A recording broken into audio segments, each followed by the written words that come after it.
Good afternoon, good evening, good morning, whenever you're watching this. How you doing? This is your boy, Pastor John. And as you know, we are now going into chapter 2. We're going to part 2 of actually dealing with our Bible study connect groups with Max Lucado, Be Anxious for Nothing.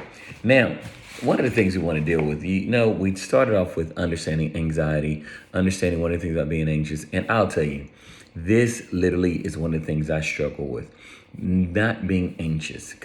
And we think about, it's always about anticipation. When we look at anxiety, we look at anxiousness. It's like a kid can't wait to go to Disney World. A kid, can't wait for Christmas morning, can't wait for their birthday.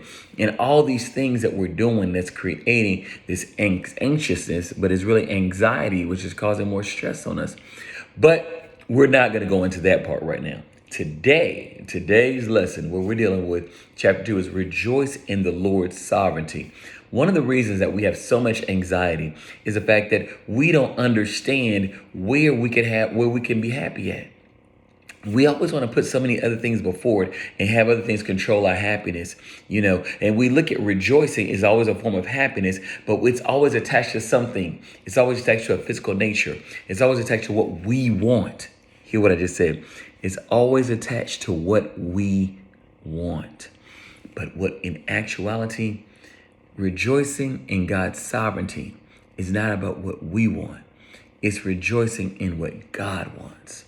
It's rejoicing in God's power, because we're going to understand what sovereignty is. It is the supreme power and authority. Now, in today's message, one of the things we're going to deal with, we're going to understand, what does it look like to truly, truly, truly, truly trust God's power?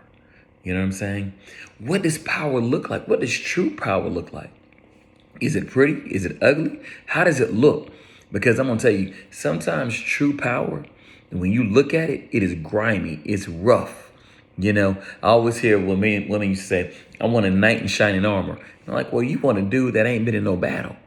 When I played football, one of the things I had to realize is the guy with the clean uniform never got on the field. You understand? So when you're talking about true power is gritty, it's grimy, it's rough, it's ragged, it's rigid. Because why? It's been through some things. Okay? And God's power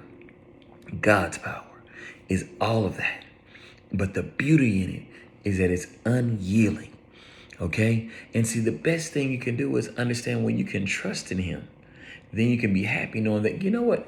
He's got it all planned. Okay? So we're going to discuss, what is your why? We're going to what causes you to rejoice? What is power to you? And understanding what God has designed for you to do. And then you can find the rejoicing in him. All right? Look forward to diving deeper into this. This is your boy, Pastor John. Love you and be blessed.